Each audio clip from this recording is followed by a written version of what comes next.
Boa noite, irmãos. Boa noite. Eu quero convidar vocês a primeira Bíblia no Salmos 19.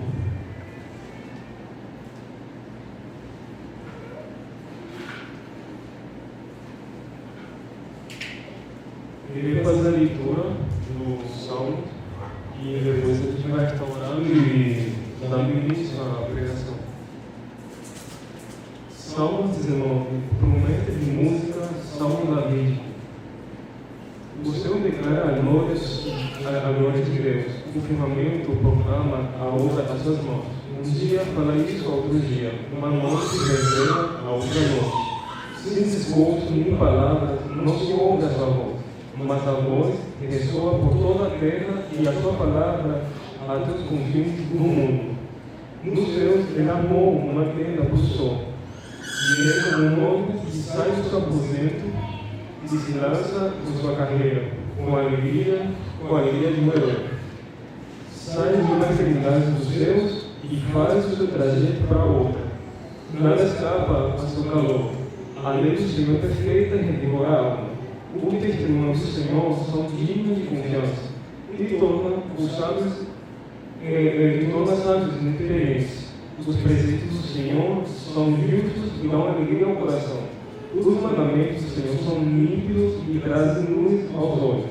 O temor do Senhor é puro e dura para sempre. As ordenanças do Senhor são verdadeiras, são todas as justas.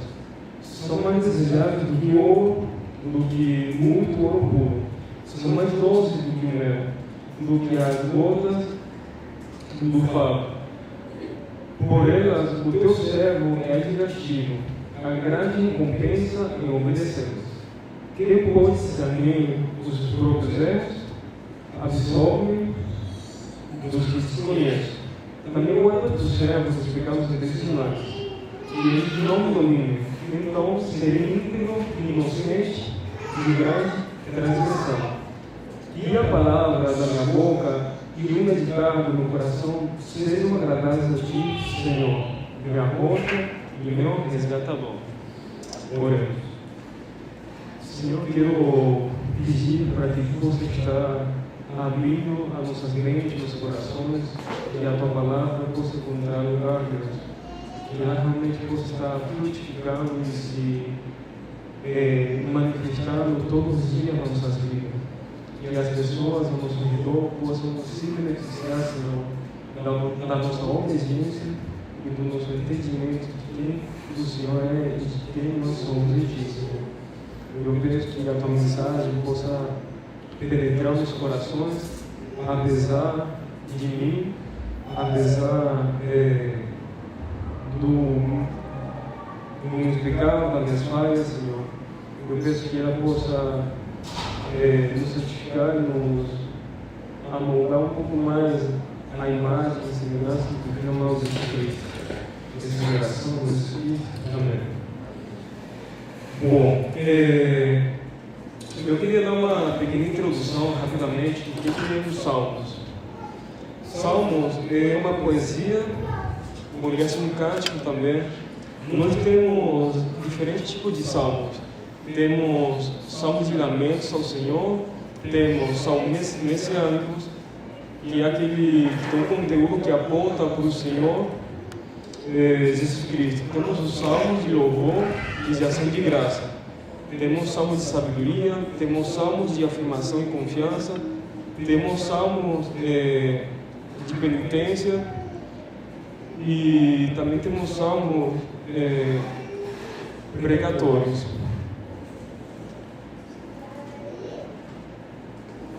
O Salmo 119, ele é um salmo que ele está voltado para o Senhor. Ele está voltado para conhecer os feitos do Senhor.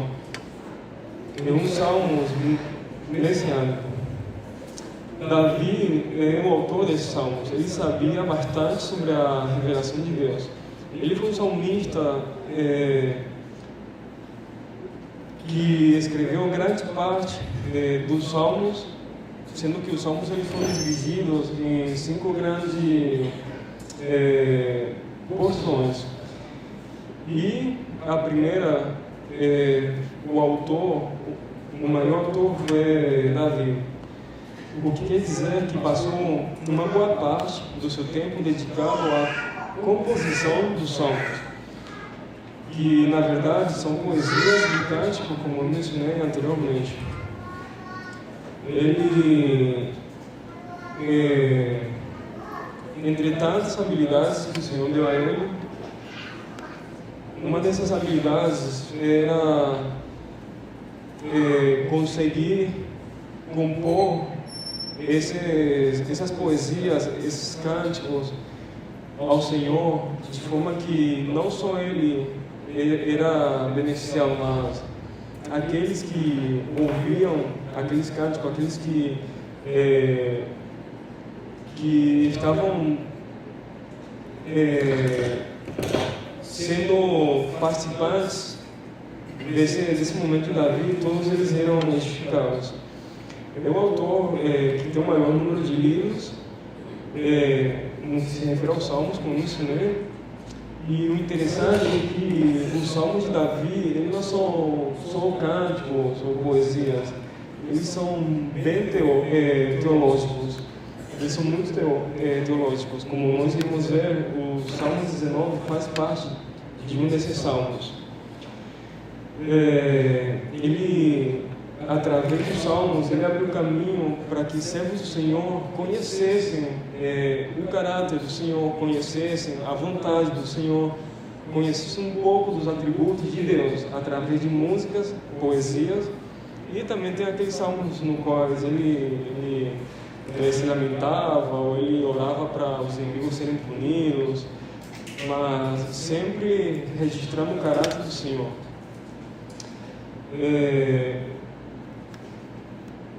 O Salmo 19 não temos como definir um contexto histórico específico, porque nós sabemos que o autor é Davi e que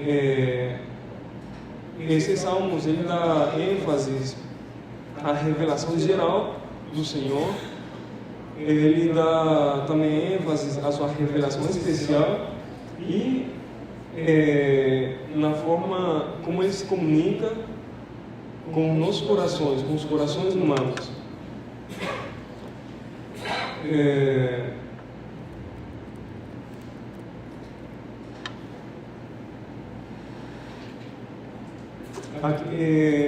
O Salmo 19 é interessante que ele foi, quando eu falei que ele tinha um grande conteúdo teológico, nós podemos comprovar isso também em Romanos 1, versículo 18 até o 32, que o próprio Paulo ele faz referência a esses salmos. Davi, eu queria rapidamente, não sei se todos conhecem um pouco de Davi, mas eu não vou falar a vida toda de Davi, eu vou falar só aquilo que é importante para o contexto do Salmo. Ele era um homem segundo o coração de Deus, ele era o filho mais novo de Jessé, ele era um cidadão de Belém. O seu pai parecia ter levado uma vida simples. Ele não está registrando o nome da sua mãe, e alguns pensam que talvez seja Naas. O que é importante é que em termos da sua aparência, nós sabemos que ele era ruivo e tinha belos olhos também, ele era formoso.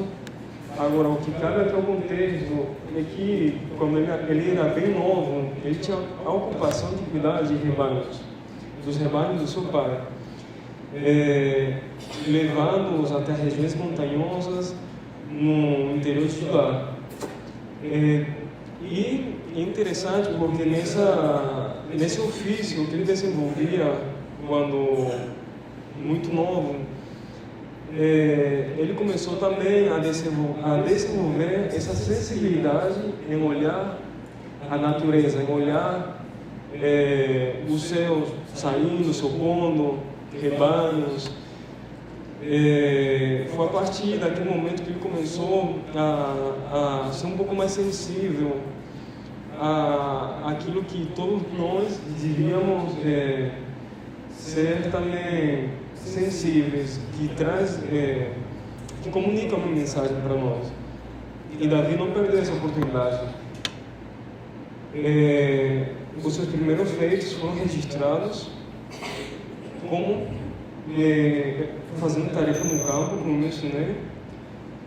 E também tem em 1 Samuel, capítulo 17, versículo 32, diz que ele matou um urso, que ele matou um leão também. Ou seja, ele era um jovem formoso, dedicado ao trabalho no campo, com grandes habilidades, e nesse contexto da sua criação ele conseguiu desenvolver a sua sensibilidade à criação do Senhor. O propósito do Salmo é principalmente falar de Deus e como ele se relaciona com a sua criação, com Israel, mas não só com Israel, mas com o restante do mundo, com o restante dos povos. Ele é visto como um Deus poderoso e compassivo, um Deus que cumpre suas promessas e cuida com amor do seu povo. Os salmos também revelam o coração daqueles que seguem ao Senhor, sua fé, suas dúvidas, suas vitórias, seus medos, seus fracassos, suas esperanças, suas ansiedades. Revela a condição do coração do salmo e do seu entendimento de quem que Deus é. Muitas vezes, pelo menos, eu lembro do Asaf, ele reclamando sobre o sucesso dos ímpios, e no final dos salmos ele já tem um coração contrito. Então é muito claro como o coração do servo do Senhor se revela nesse momento de adoração. Vemos muitas vezes clamando ao Senhor por socorro, confessando o pecado também. Davi, quando pecou de adultério, ele confessando o seu pecado. E é bem edificante, como eu falei. Eram composições que não só apontavam para o coração do homem naquele momento, mas também para o Senhor. E, consequentemente, faz com que nós possamos nos identificar nessas lutas, nesse momento de ira, nesse momento de medo, de ansiedade. Então, ler os salmos em situações, o tempo todo é bom, né? Mas em situações onde nos sentimos um pouco sós, nós iremos ver que muitos salmistas, e Davi não foi o único, tiveram lutas parecidas com a nossa. Mas o bom é ver que eles resolveram foi na presença do Senhor. E o trabalho do Senhor, à medida que o coração sincero era exposto diante dele. Eu vou dar um resumo da introdução, e é que a revelação natural incentiva o homem a buscar o Criador. É um incentivo, só nós encontramos isso em Atos 17, versículo 24. E até mostra que algumas características de Deus, Romanos 1:20. No entendimento da vontade do Senhor para nossas vidas, porém, depende de outro tipo de revelação. Não seria mais a revelação, a revelação geral. Seria mais aquela revelação específica que ela é encontrada só por meio da palavra do Senhor. É aquela revelação especial onde nós vamos encontrar a vontade do Senhor para nossas vidas.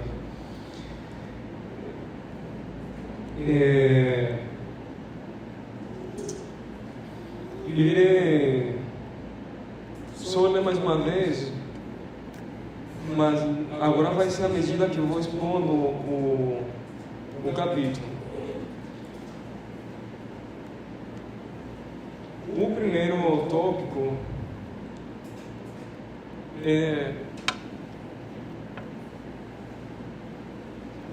tópico ele vai abordar sobre a revelação geral de Deus na criação. E como grande ideia, nós temos que, diante da revelação e a palavra de Deus, todo homem é indesculpável e digno de condenação. Eu fiz questão de colocar digno porque muitas pregações falam sobre que nós somos dignos, mas de uma ou outra forma. Onde nós somos exaltados e merecedores de honra, de glória, de reconhecimento. Mas não, biblicamente, nós somos dignos da condenação, da justiça do Senhor. Então, do versículo 1 ao versículo 6, nós temos a origem do universo, que fala que os céus declaram a glória de Deus e o firmamento declara a obra das suas mãos. Ele está falando sobre a natureza, mas eu acho interessante que hoje em dia não, sempre foi uma tentativa para o homem explicar a natureza, explicar Gênesis, as origens, o princípio, descartando o Senhor. E nós temos diversas teorias. Dentre elas, a mais aceita atualmente pela ciência é a teoria do Big Bang. Entretanto, existem outras teorias também, que elas vão além daquela explosão, que deu origem a tudo o que existe. Alguns cientistas propõem uma adaptação do Big Bang, acho que estou pronunciando essa palavra errada, mas tem cientistas que eles propõem outras teorias, pelo menos. Tem aquela que eu mencionei agora, ela fala sobre aquela grande explosão. Essa resposta foi dada por George em 1894 com o intuito de explicar a origem do universo, mas ele se baseou na teoria da relatividade proposta por Einstein. E infelizmente essa teoria da relatividade eu nunca vi ela ter dado bons frutos. A segunda teoria, que é a gravidade quântica de Loop, também ela se baseia na teoria da relatividade, mas utiliza física quântica. Eu não vou falar de ciência, mas é só para a gente saber que tem várias explicações onde o Senhor não se encontra, onde os céus provavelmente não iriam declarar a glória de Deus e o firmamento não iriam apontar para as obras da mão do Senhor, mas para o acaso. Por isso que eu fiz questão. Aí tem outras, tem a seleção natural cosmológica, tem um universo oscilante também. Mas já dando início aos Salmos em si mesmo, ele começa com uma contemplação da glória de Deus que se manifesta na natureza. A existência da criação, ela implicava na existência de um Criador também. Não tem como ter criatura sem Criador, criação sem Criador. E a natureza da criação implicava que ele fosse sábio o bastante para planejar, poderoso o suficiente para executar o plano da criação e para poder sustentar o que havia feito. Um universo tão complexo requer de um criador que possa fazer qualquer coisa, que saiba tudo e esteja presente em todos os lugares. Então é por isso que é interessante ser um pouco mais sensíveis ao que o versículo 1 está falando. Se os céus declaram a glória de Deus e o firmamento proclama a obra das suas mãos, esse Criador tem que ser alguém muito superior a nós. Esse Criador, como eu falei, tem que ser poderoso, tem que ser sábio, ele tem que sustentar aquilo que ele planejou. E é interessante destacar que o firmamento ele vai proclamar a obra da mão do Senhor, enquanto o firmamento aponta para um feito palpável. Já os céus, ele vai apontar para a glória do Senhor. Então nós temos glória e nós temos também as obras das mãos do Senhor. E nós fazemos parte dessa obra do Senhor. Nós somos parte da obra da criação das suas mãos. Então nós nos encontramos nessa criação também. A existência da criação implicava na existência de um Criador com a natureza que conseguisse dar continuidade àquele plano, e não só para aquele momento, mas para sustentar por milhões de anos, e o seu plano não ser influenciado, mas ele realmente conseguir o que ele pretendia. Então, parece que é algo bem mais complexo para o nosso próprio entendimento. É um Criador que vai além daquilo que nós podemos pensar ou imaginar. E é precioso ver como só através da natureza nós já conseguimos ver atributos do Senhor que é para nos constranger, é para nos levar a questionar se tudo isto é para, com esse propósito finito de viver e morrer. Diferente de outras crenças que eram comuns no Antigo Oriente Médio, o salmista jamais ele identifica o sol.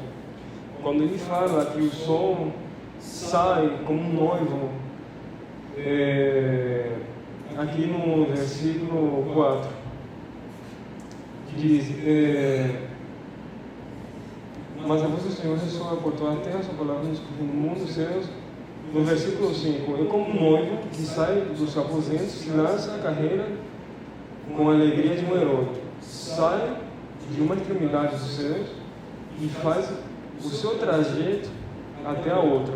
Nada escapa do seu calor. E aqui nós vemos mais um atributo do Senhor. Por quê?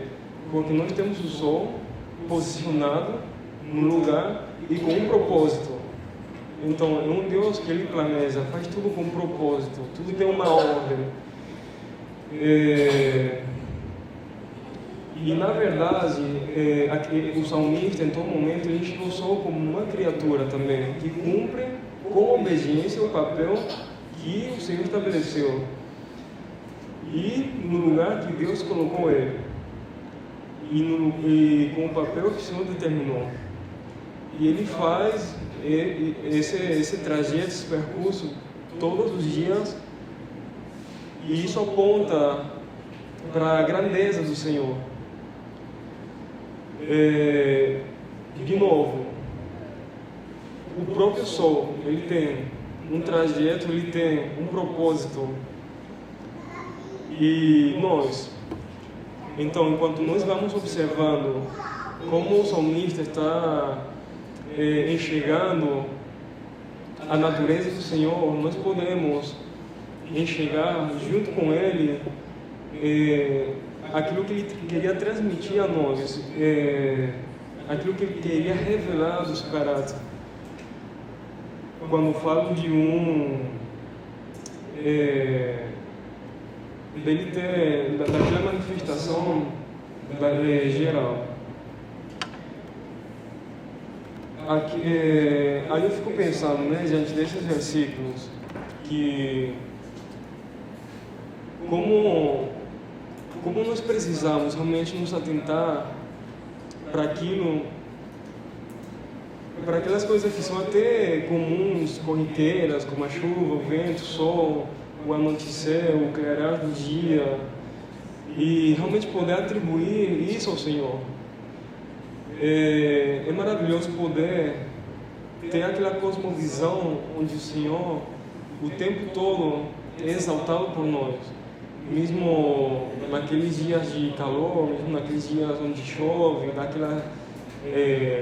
aquele alívio, tudo, absolutamente tudo, faz parte do projeto do Senhor.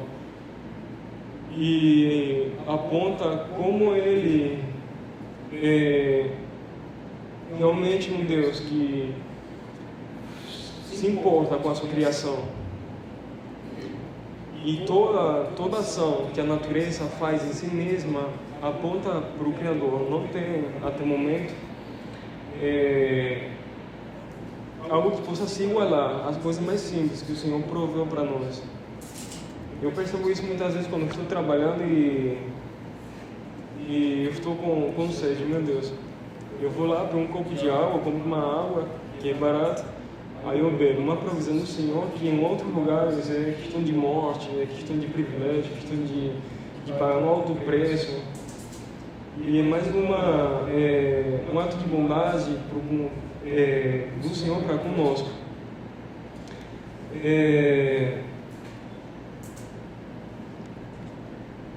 Aí eu queria chamar a atenção para mim e para vocês também, de que nós precisamos parar de nos admirar com aquilo que é grandioso demais, aquilo que é complexo demais. A própria natureza, ela transmite uma mensagem que aponta para o Senhor. Aquelas coisas mais simples, sem necessidade da voz da natureza ter uma voz, ela tem uma mensagem que aponta para o Criador.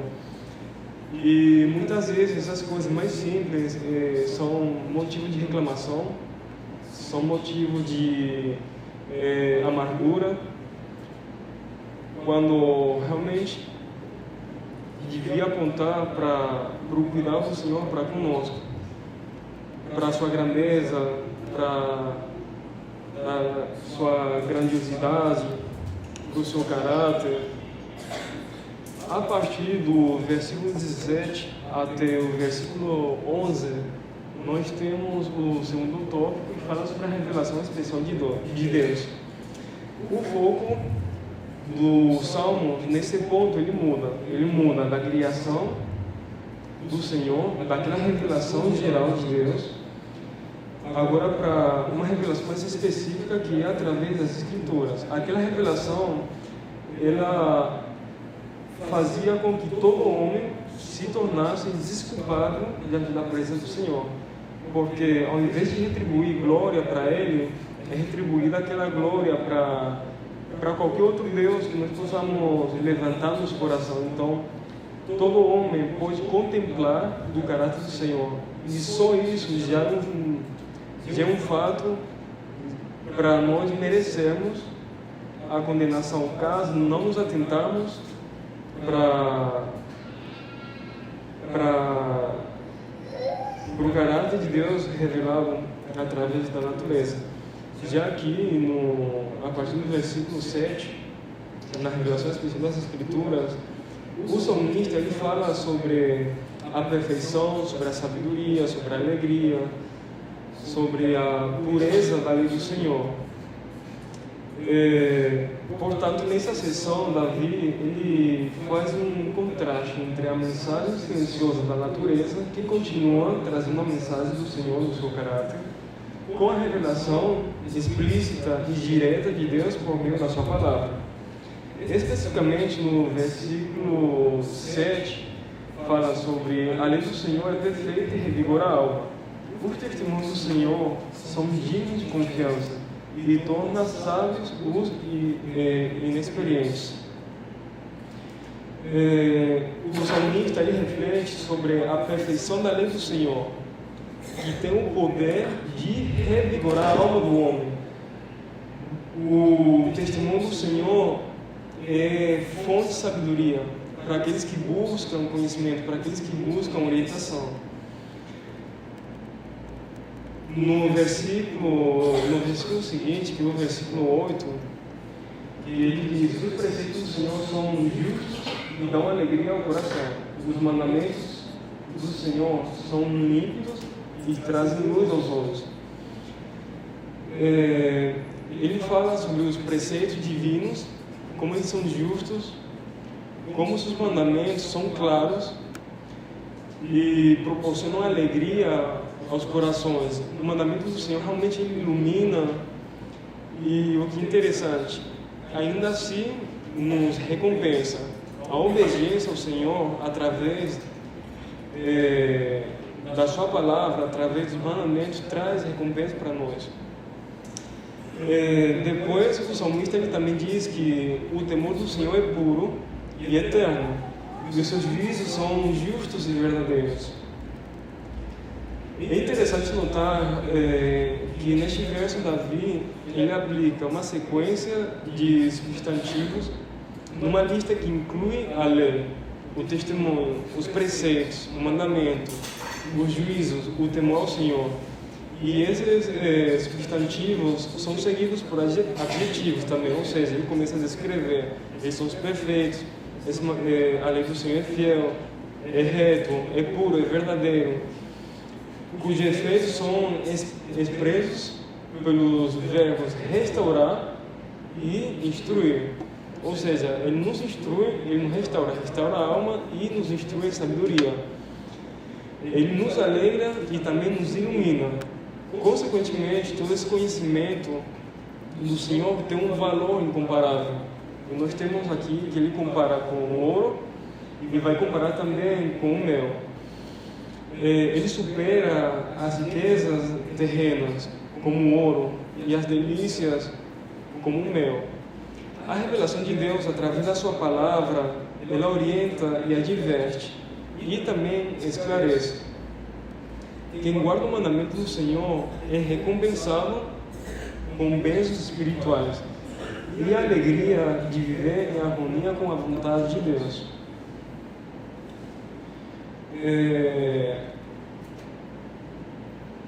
Isso em particular, eu realmente tenho tido o privilégio de experimentar. Quando fala que a lei do Senhor é perfeita, revigora a alma, eu já tive, mas assim, eu já me encontrei mais uma vez perdido. Mesmo não tendo tanta dificuldade com questão de localização, eu já tive que, até em questões práticas, como montar uma bicicleta, eu já tive que percorrer com manual, eu já tive que procurar conselhos. Em questões mais complexas, eu já procurei alguns mais sábios. Questões geográficas, eu já procurei o Google Maps também. E eu me lembro de alguém, aquela pessoa, ela tem grande amor por mim. Ela me deu um conselho muito sábio para minha proteção e para me poupar de consequências. Só que esse conselho, ele era sábio à luz do mundo e condenável pelas Escrituras. Repito, esse conselho, de fato, se for aconselhado para alguém que não conhece o Senhor, que não conhece a sua revelação especial, é um conselho bom, é um conselho de privilégios sem responsabilidades, é um conselho de se poupar das consequências. Só que as Escrituras claramente condenam. E a questão é, aquela pessoa não tinha más intenções. Aquela pessoa, ela também me amava. Só que ela não conhecia as Escrituras. E eu não queria questionar o amor daquela pessoa por mim. Mas ela realmente falhou naquele conselho. E praticar aquele conselho iria me afastar do Senhor. E era um ponto da minha vida que eu estava nem andando muito bem com o Senhor. Então, iria complicar ainda mais. Mas diante de tudo isso, eu nunca me senti tão perdido como quando andava sem conhecer o Senhor, como meu Salvador.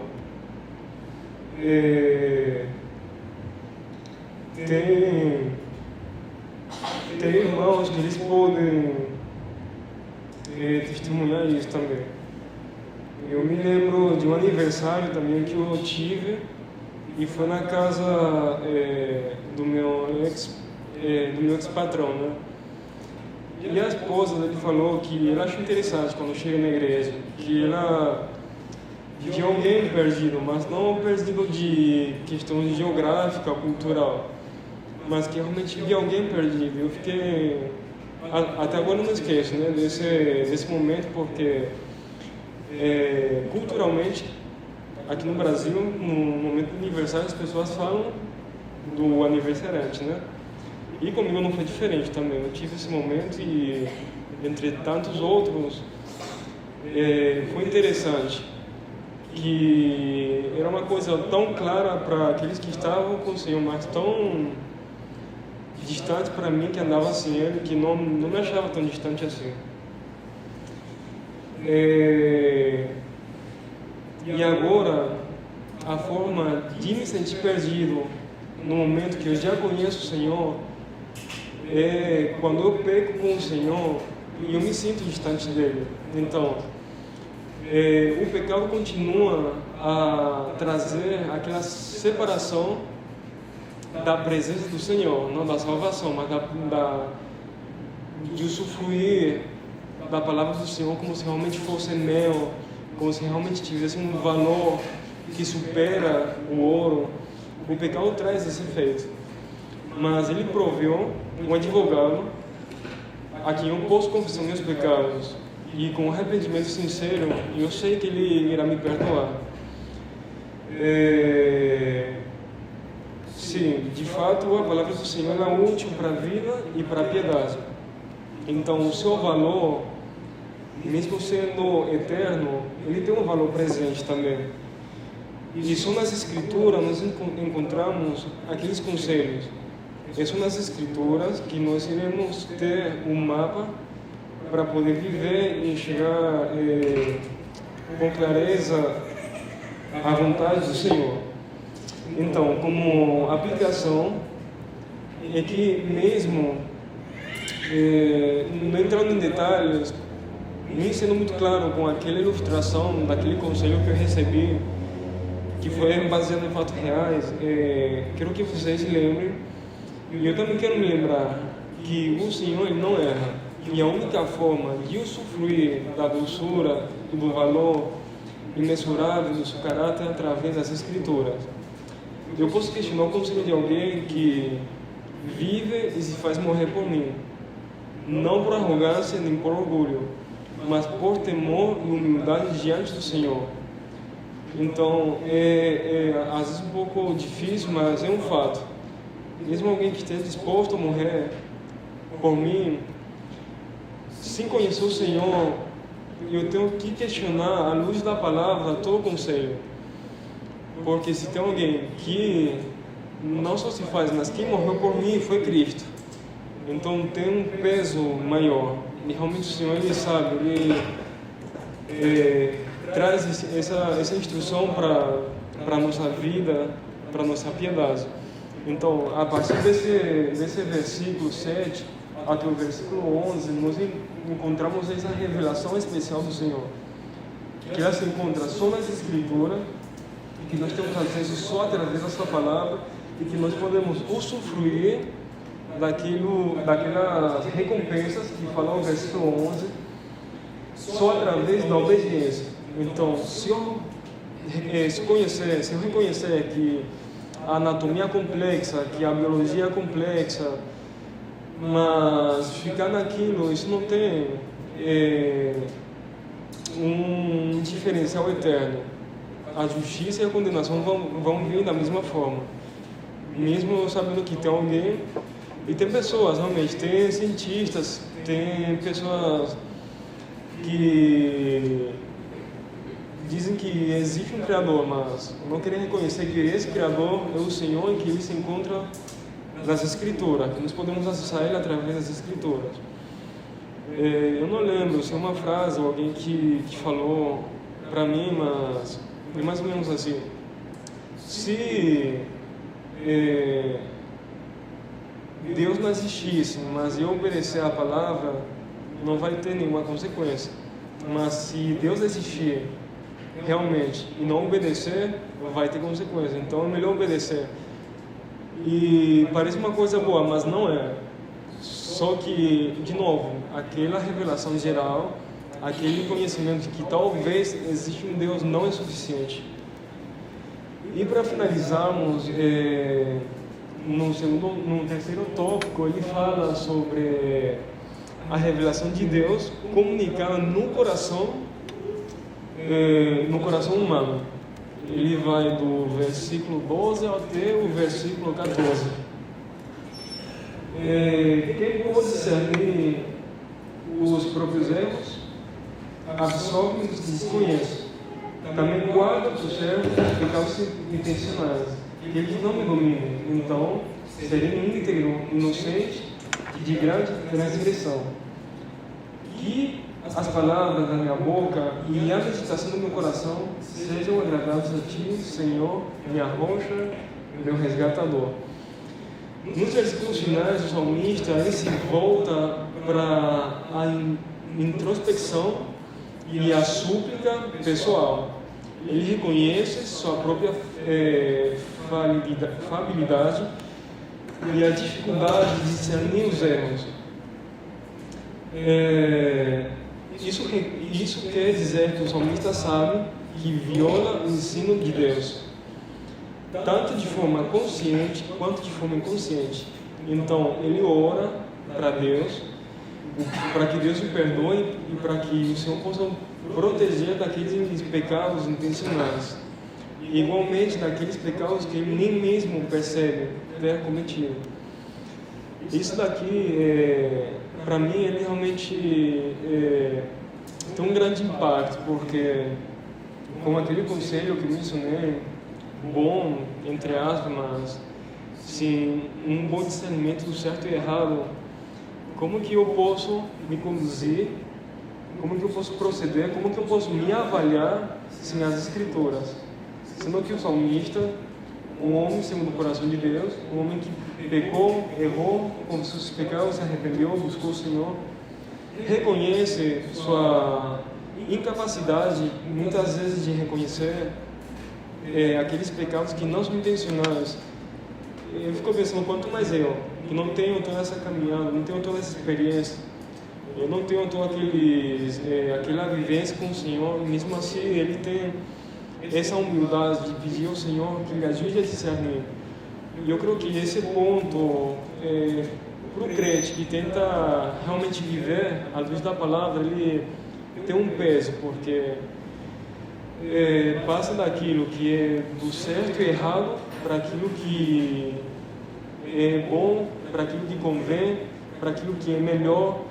Então precisa de discernimento, porque vai além do certo e errado. É como aquele versículo que fala sobre tudo me é permitido, mas nem tudo convém, tudo me é lícito, mas nem tudo me é permitido. Nem tudo. Obrigado. Então, como que eu faço sem as Escrituras? E é somente através da humildade, realmente, que eu posso ter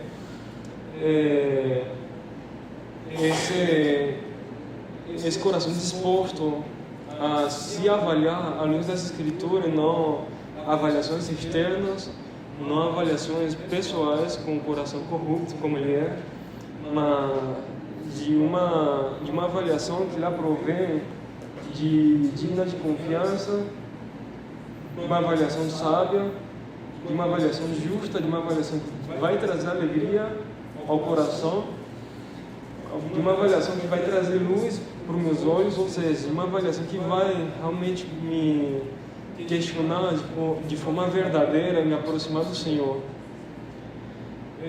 No Salmo 19, o salmista ele expressa o seu desejo de ser irrepreensível, mas ele tem ciência de que isso é somente possível através da total dependência da graça de Deus.